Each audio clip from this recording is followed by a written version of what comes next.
is Alyssa, and I like to watch movies. And today we are talking about Fantastic Four, Marvel's first standalone movie since Werewolf by Night, which came out in 2022. So do we feel old? I do. I herald his beginning. I herald your end. I herald Galactus. Over these last few weeks, I have been watching all of the Fantastic Four movies, and some are good. Some are really good. Some are really bad. I even covered one of my favorites, which did get a copyright strike. But I have been steeped into the cinematic lore of the Fantastic Four. I know too much, and I know what works and I know what does not work in these movies. And guys, they're still not getting it right. I'm gonna say it. I was really anticipating this movie, and so when I went to go see this movie, in IMAX of course, with my Sue Storm flavored Sprite, I was like, okay, let's see what's gonna happen. And as I started to see more promo for the movie that I was gonna watch being marketed to me in the IMAX theater, I said, uh-oh, they spent a lot of money on this movie. But I am a slave to capitalism. I'm open-minded about things. But you know what, guys? This movie was absolutely okay. But real quick, before we get into my review, my recap of this movie, why don't you leave it a like? Maybe even, I don't know, subscribe if you've been here before. It really helps me out. It's completely free and harmless to you. I hope it's harmless. But whatever you guys decide to do, I'm just grateful that you're here. I've been doing this for almost a year now, and I'm just beyond grateful to do this. I'm really excited to see what happens in the future. Speaking of the future, directed by Matt Shakman, who directed every single episode of WandaVision, and written by John Friedman, Eric Pearson, Jeff Kaplan, and Ian Springer, the Fantastic Four First Steps follows the family of superheroes as they welcome a new baby into the mix, only for the Silver Surfer to come down and serve. I said it once and I will say again, I herald his beginning, I herald your end, I herald Galactus.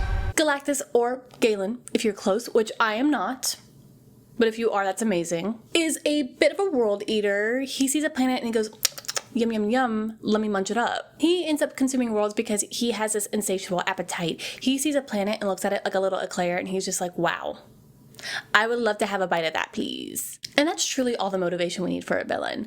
But you know what? Galactus, he's a complex space god. I was about to say human being, but like, he a little big. The movie stars Pedro Pascal, Vanessa Kirby, Ebon Moss-Bachrach, i.e. cousin, and Joseph Quinn. Fun fact, it was reported that Marvel actually wanted Adam Driver and Emma Stone to be in the two leading roles as Mr. Fantastic and the Invisible Woman. But you know what? Guys, I'm so sorry, but Vanessa Kirby is really giving the performance of a lifetime. She is shouldering this movie. She checked into the ER because her back hurt from carrying this fucking movie. I also cannot stop thinking about that interviewer who told Vanessa Kirby that she was serving, what was it, snatch business cunty face, and Vanessa Kirby was like, oh, no. And if there's one thing you need to know before you step into this movie, Miss Sue Storm is serving constantly. She clocked in for her shift and she's like, it's just another day of serving. What would you like? Will you be paying cash or with that face card? And do you know what else is giving me everything I need to survive a 2-hour-long movie? Production design. Oh, you thought I was gonna say something else? Egg on face. Film is a visual language, and honestly, sometimes I just want something nice to look at. Something you need to know about me. I love googie architecture. I feel like I have mentioned it before, but I don't have a lot of that aesthetic in my house at the moment, just simply because it is expensive. But it's a type of like retro-futuristic architecture that was major in Southern California due to influences from like car culture, the space age, and like post-war hope. Wouldn't know anything about that. But think about like the theme building at LAX. That is googie architecture. And I'm gonna be honest, guys, you know what? It works for this movie. I really like it. I'm not sure if this movie is actually taking place in the 60s or just this like utopic world that is very reminiscent of like the Powerpuff Girls or like just pulpy, you know, superhero stories. But I don't care. I like it. I wish I lived there. A little too much blue for my taste, but you know what? I like it. The production design done by Casa Farahani really stands out to me in this movie because like it's so nice. Two locations that I really want to point out. One is the bathroom in the opening sequence. Who knew yellow, like a muted yellow, looks really good with just red, like primary red. I was gobsmacked. I saw that bathroom and I said, oh, that's luxury. And then I'm gonna say it, the lab, I hated it. I was like, how are we gonna have a fully white lab with two circles where like Reed keeps all his equipment and paints it primary red? And then primary blue. I was shocked by the audacity of the color blocking. But the more I looked at it, even in the lower lighting later on, I was like, oh, something about it's working for me. And that's growth. It's funny the little journeys we go on. And guys, I'm so sorry, but like I've been obsessed with the production design of this movie for the last 4 weeks. And all I have is a article from the New York Times that came out like 5 days ago that was like, did you know that the movie was heavily inspired by Finnish-American architect Eero Saarinen? You know, the guy who made the St. Louis Arch, iconic, and who also did the TWA Hotel at JFK. If you haven't seen it, look it up. It's gorgeous. And in his interview with the New York Times, Saarinen said that there's a nice contrast that comes from taking the fantasy of all these superheroes and creating a world that seems plausible and relatable to our own. But the more I watched this film, the more I realized I just like the look, because there is no other substance to this movie. Ooh, I'm gonna say it. And here's the stick in the mud. There's only so much you can do with an end-of-the-world plot. Don't get me wrong, I love an end-of-the-world story. I love an end-of-the-world romance, because I am a, like, melancholic, hopeless romantic. But, like, Seeking a Friend for the End of the World is, like, one of my all-time favorite movies. But guess what, guys? It's an end-of-the-world movie. Guess the plot. So literally, there's only 2 ways it can end. The world ends, or everyone's saved because of some random miracle. And I was like, oh my god, is Marvel really gonna do it? Like, I saw the end of Thunderbolts. If you know, you know. But unfortunately, the moment you put a baby into the mix, it's like... And to make things even more weirder, this is the Fantastic Four's first outing in the MCU. So we kind of have to like them. And if they make choices that make us kind of go, it's going to be really hard to bring them back into our good graces. And so Marvel really painted themselves into a corner with this one. And I'm sorry, but 4 screenwriters couldn't solve the pickle that this one was in. I feel like Marvel could have really cooked up something interesting here, but unfortunately, it was a lot like the AMC featured beverage that I had from their bar. It was flavorless. But you know it's not flavorless? The drink that's going to be accompanying my review tonight, it is a blueberry wine. I got it for my birthday.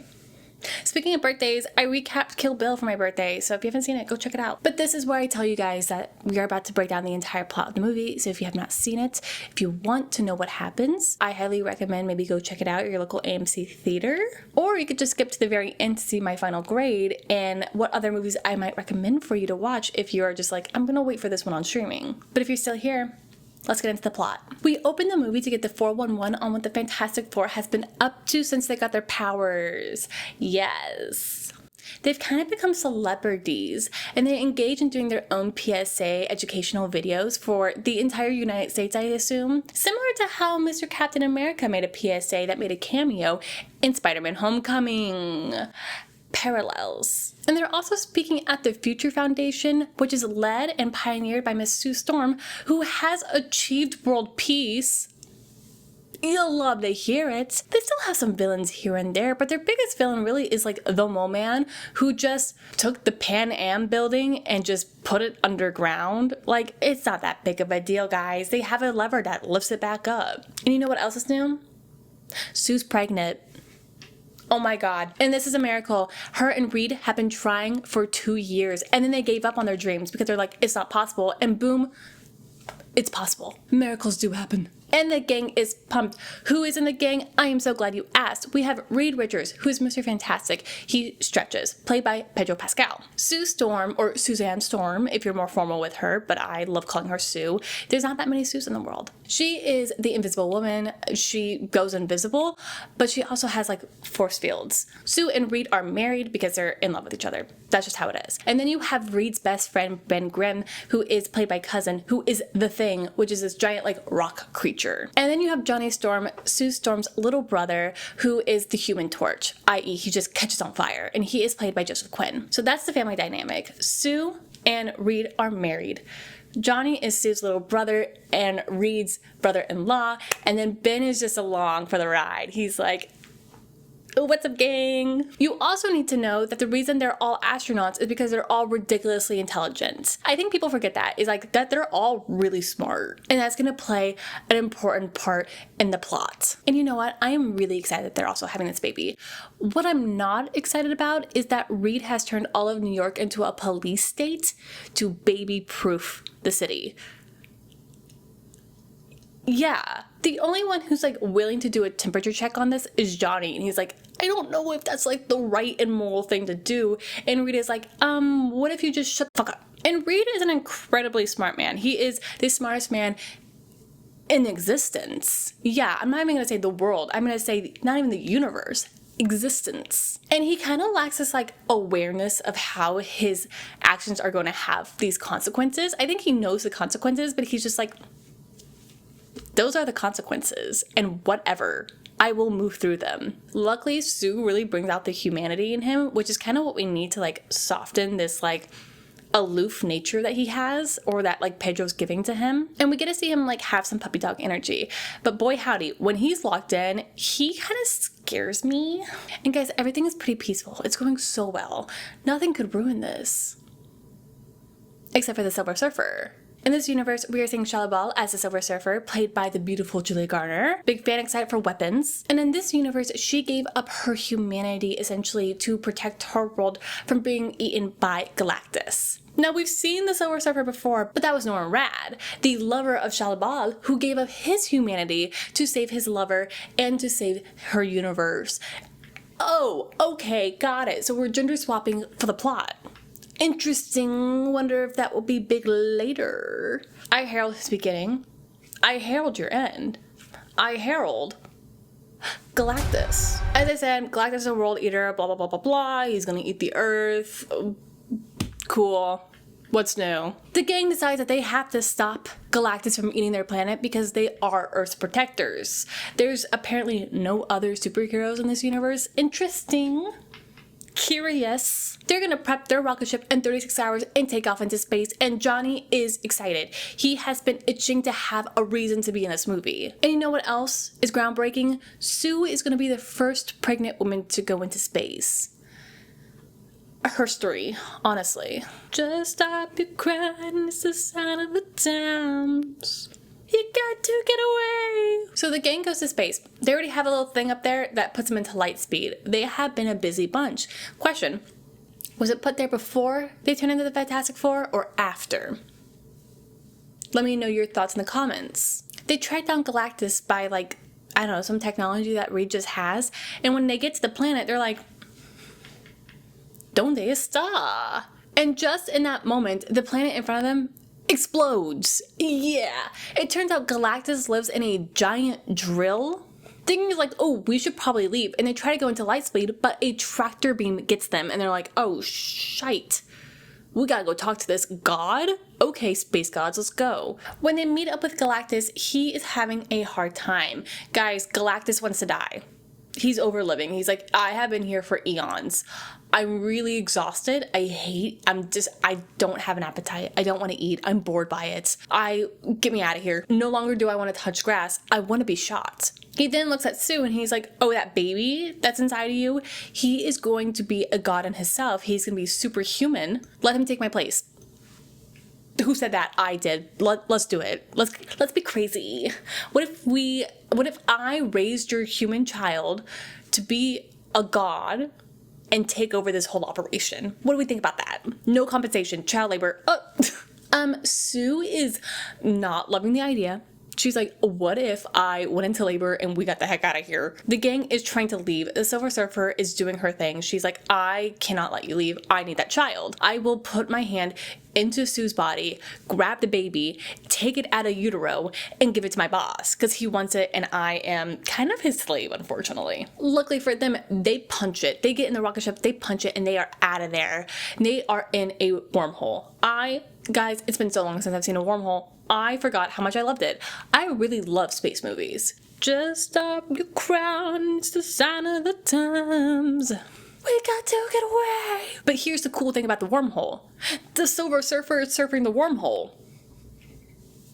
Isn't that amazing? Johnny is like, let me do some equations in my head and let me figure out how to shoot her with a laser beam within the wormhole. And that is the coolest thing I think I've ever seen. Reed is trying to do the math. He's like, how do we escape the Silver Surfer? Got it. Let's take a left to this giant black hole and let's just drive straight into it. While they're cruising towards the middle of the black hole, again, the Silver Surfer is just surfing the stars. I'm deeply obsessed with this character. Reed is like, hey, big ask, Miss Sue, but can you turn this ship invisible? And she's like, yes. After this contraction, she's able to turn the ship invisible, and the little light speed thing that they've been in is just like drifting towards the middle of the black hole. The Silver Surfer is going after them because she's like, oh, that's where they are, Avi. And as that thing explodes, she's like, oh, let me put two and two together. They're not here, and I am stuck in the black hole's gravity. Yikes a doodle. And it's so cool looking, guys. Like, oh, cinema is happening on the screen. I don't care that it's CGI. I like it. It looks cool. The whole reason they did this is because the Silver Surfer is now stuck in the gravitational pull of the Black Star and will be there for at least a month. And that is amazing. Reed, you're so smart. The stress of this is, impacting labor, and she's like, I'm giving birth on a ship with no privacy in front of my brother and my husband's best friend. I'm gonna go invisible real quick. She gives birth to Franklin. Everyone's like, the first baby born in space. We love it. Once again, Sue is a snatched business cunty astronaut. Like, she's really doing the most, setting so many records, pushing women forward. She's not even breaking the glass ceiling anymore. She's breaking the world. Oh, girls get it done. This has been one heck of a trip, and not a successful one at that, girls. But the press needs to know what's happening, and Sue can't talk. She just had a baby. Reed, who again, remember I said he's like socially cold? He's like, let me give a very truthful press conference and say like, we didn't defeat Galactus. He asked too high of a price to pay, and like, we couldn't do it. And the price is like, what is that price that you had to pay? And he's like, oh, they wanted my baby. And I was like, no, let me just let the 8 billion people on Earth, including my child, just die. And the press is like, what if that wasn't the case? I'm so sorry, but one child for like the rest of the world, I get it, the sentimental value, but at the same time, your Earth's protectors protect the Earth. This is a PR crisis, and the Fantastic Four, the Fantastic Five, is now in hot water, so what are they gonna do? And Sue is like, what if I took my baby outside to the angry mob in front of the Baxter Building and gave a speech about how I will protect the Earth and my child? Guys, this is a bad speech. It's really tough, and it's not Vanessa Kirby. Again, she cannot do anything wrong. I would take her place in the trolley problem if I could. But like, guys, the writing, it's just flat city. It is Kansas. It's not moving my soul. It's not shifting my perspective. Why have a monologue that does nothing? And like, the worst part is, it doesn't even build character. Like, great. I love pointless dialogue. It's my favorite. But you know what? It sedates the people who were not thrilled about dying, and now they're more, like, accepting of their death. So, good job, Fantastic Four. Woo! Luckily, Mr. Fantastic has a plan. He's like, we should take the Earth and push it somewhere else. We've been seeing Mr. Fantastic throughout this movie, like, perfecting his teleportation device on an egg. And now he's like, we're gonna scale up this device, we're gonna place it all over the Earth, and we are gonna take the Earth from here to there. And no one's gonna say no to this because, again, Sue has achieved world peace, and everyone's real cool. Just stop your crying. It's a sign of times. We gotta get away. We gotta get away. While Sue, Reed, and Ben are all working on this project, remember Ben?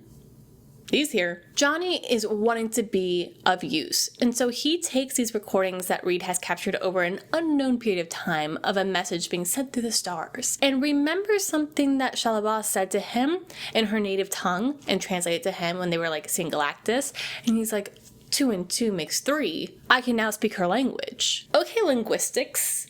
Okay, Amy Adams' character from Arrival. I really like Johnny. I'm not gonna lie. Oh god, guys, you know it's crazy. Okay, I was listening to the Ringer podcast, and they were like, oh, Johnny is such a weird character because like no one really knows what to do with him because he's not like an adult, but he's not like young.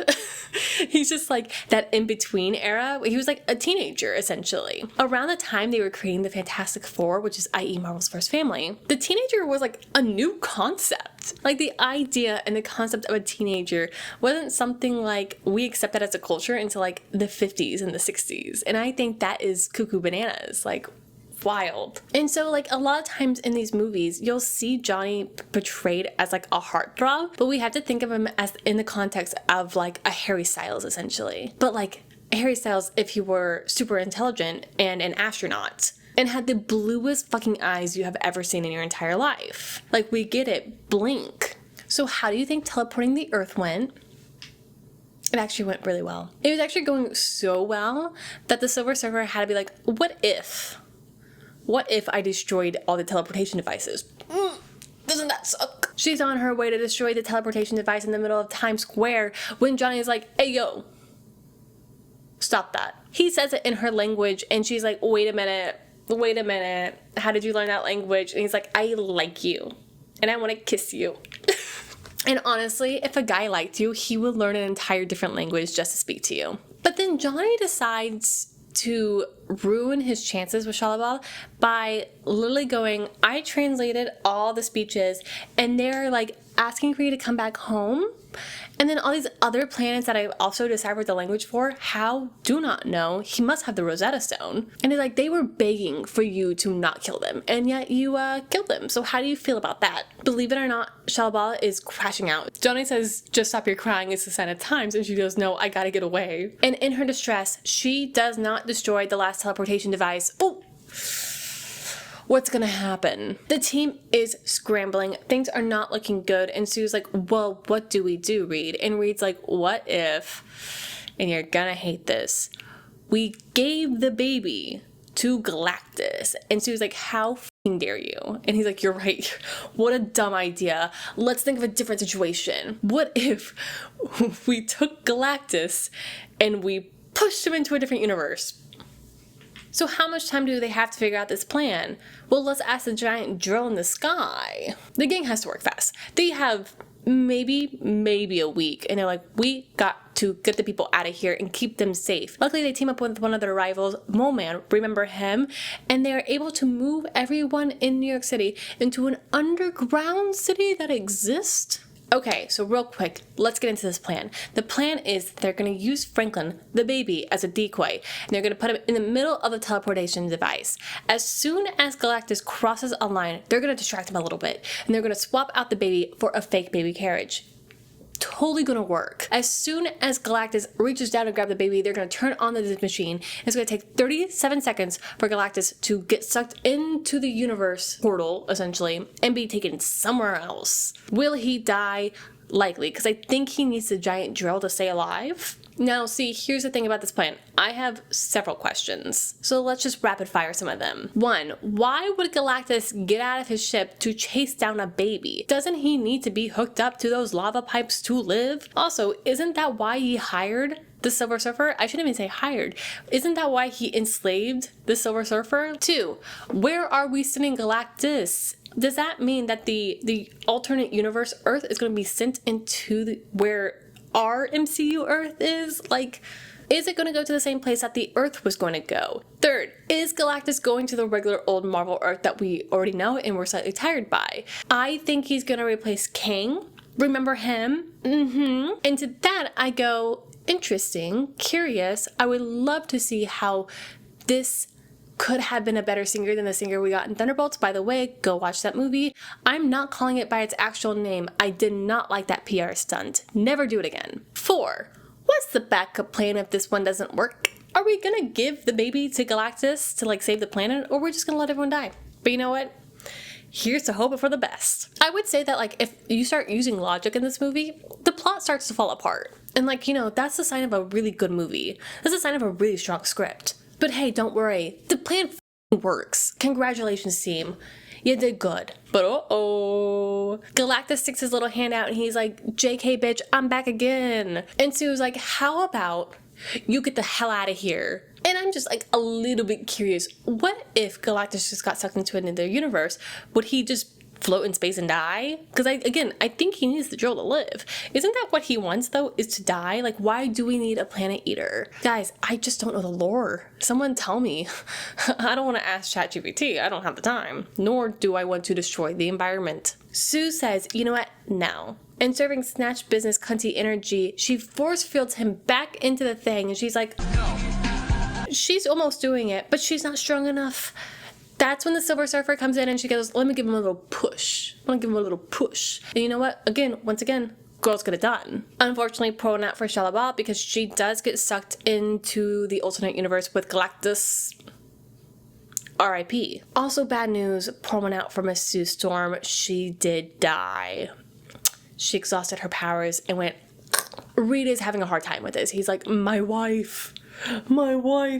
Then he puts a CGI baby on his dead wife's chest, and the baby's like, no, my mom, and brings her back to life. Okay, Franklin, totally. In the aftermath, the team is celebrated, and they are on the press run of their life. But guys, the world still needs saving. There's still villains out there trying to take it over the world. But oh my god, you guys. The men, they can't figure out how to put the car seat in. Oh, isn't that so funny? Like, Reed, look at me. Reed, look at me, Reed. Just, you're rich. Put another car seat in there and have like a travel one. Like, figure it out, literally. The gang flies off in their fantastic car.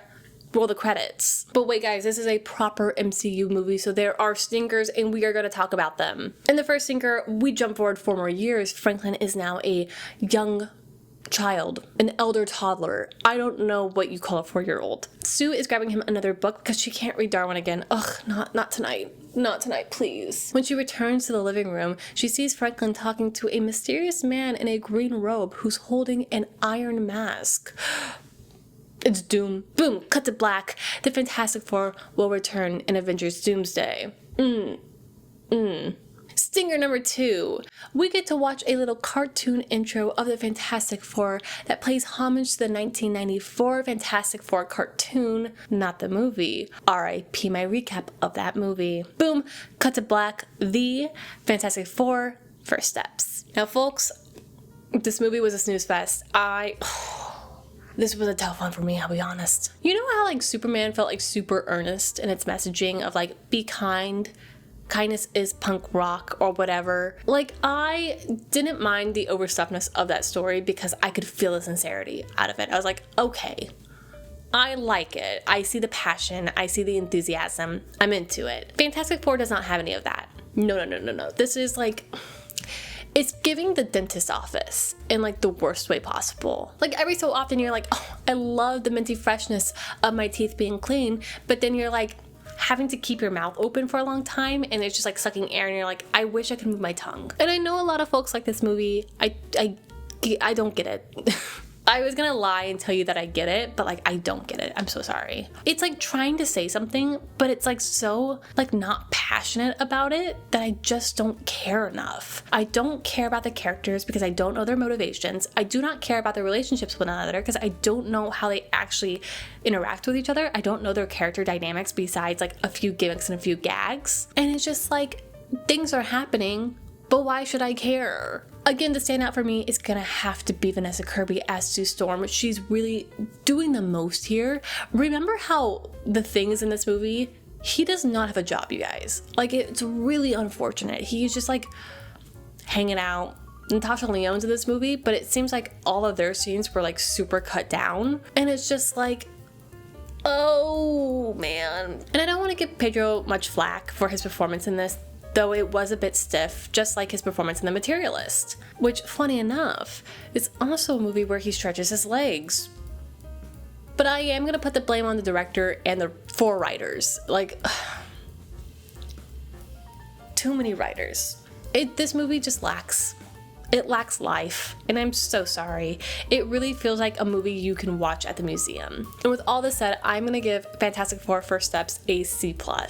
It's not the worst MCU movie, but boy howdy, will I not watch it again. But you know what guys, I am proud that people are seeing this movie. You guys really turned out for this movie. You beat the box office predictions. I'm so happy you guys are all going to the movies. It's so awesome. And I really did like the marketing behind this movie. So A+ for the marketing team. I think I would recommend this movie. I would probably recommend you go watch this movie if you haven't seen a Marvel movie in quite a bit, honestly. It's a standalone Marvel movie, so you don't have to do any homework, which is like a big sigh of relief for a lot of people who have fallen off the wagon. And you know what? It's a fun little date night. Why not? Have fun. Be crazy, you kids. But if you do want to skip watching Fantastic Four First Steps and watch something else, I have 2 recommendations for you. The first one being Superman 2025. It's still in theaters. It's so good. It's about the same like runtime, but it moves so quickly. It's a lot of fun. It's a gag and a half. There's a laugh a minute. There's heart. There's soul. I think it's great. And then the second movie I want to recommend is Thunderbolts. I did mention it earlier. I think I mentioned it like 3 times now. It's really good. You actually care about the characters and what's happening, and it's a wonderful movie. And you don't have to do a ton of homework because you learn who the characters are as you go through the story. Because I did not watch Captain America and Winter Soldier because I didn't care. I think it's truly a movie for the sad girls. So if you are more on the sad spectrum like this is the movie for you. Highly recommend. That's all I have for you today. As always, you can follow me over on socials, which I have linked down below in the description. Leave a like if you'd like to. Leave a comment if you have something to say. And subscribe because I would love to continue sharing my opinions with you. I think it's really fun. And folks, go and support your local theaters. If you're going to AMC, try the Sue Storm Sprite. It's all I can suggest. It's really good. And when they take it away, a piece of me will die. So here's to haunting one of the AMCs in America for the rest of my life. All right, folks. I'll see you later. Bye.